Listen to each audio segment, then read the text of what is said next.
Snøen at bråna og fossen i år, at fyssa og med blomar. Ennå jeg hørte at vårfuglens sång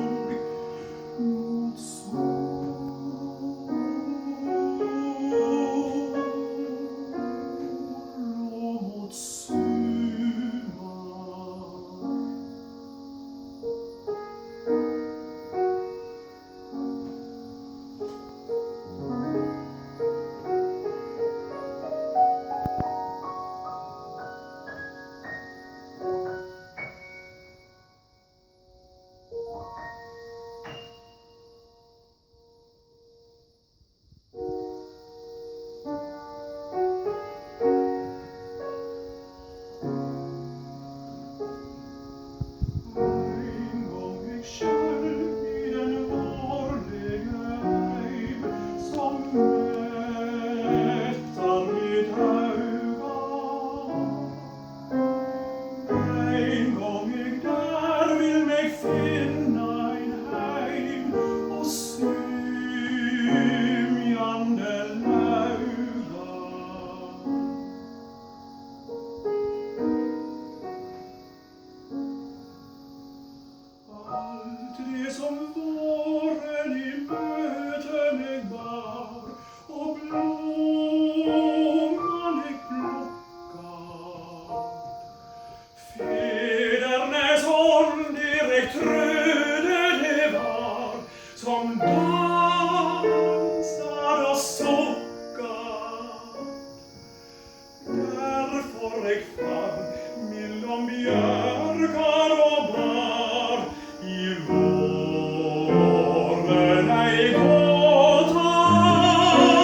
att gråta.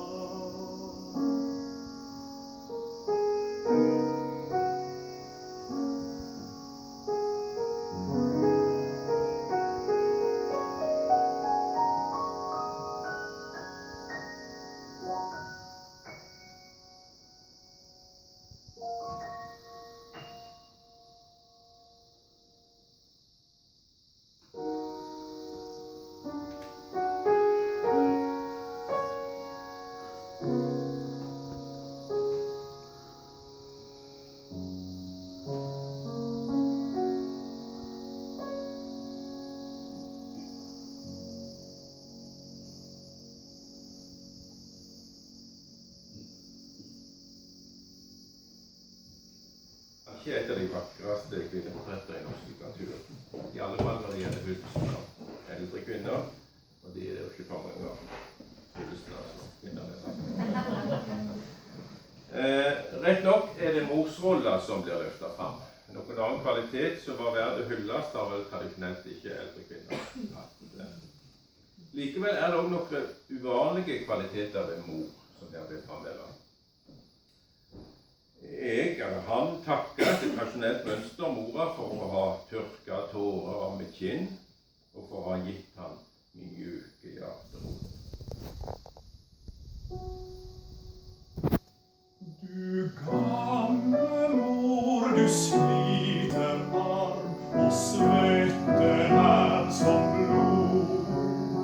Men ennå i ditt hjerte varm, og du med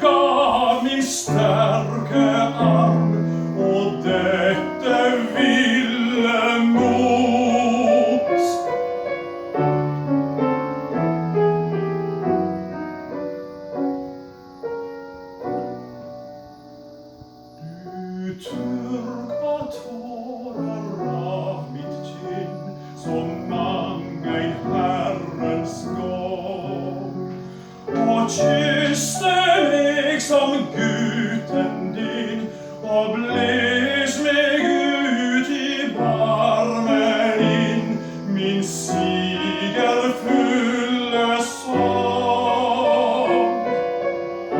Har at gjera mann, det at døy, når ikkje du lenger elska kan.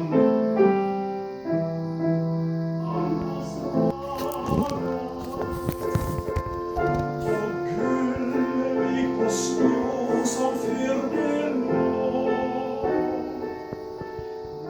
det eit barnemål som til meg talar, og gjer meg tankefull, men ennå fjong.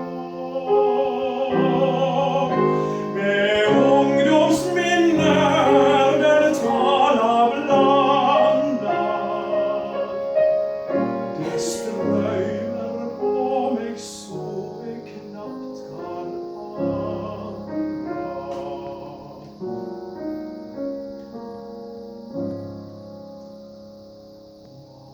Livet strøymer på meg som det strøymer, når under snø jeg såg det grønne strå. Jeg drøymer nå som før jeg alltid drøymer, når Skrikefjell jeg såg i luftig blå.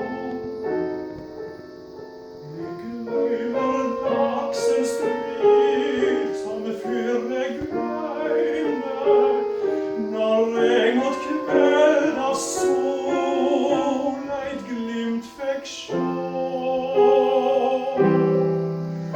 Jeg finner vel eit hus som vil meg hysa, når solig heim til nåtti vil meg lysa.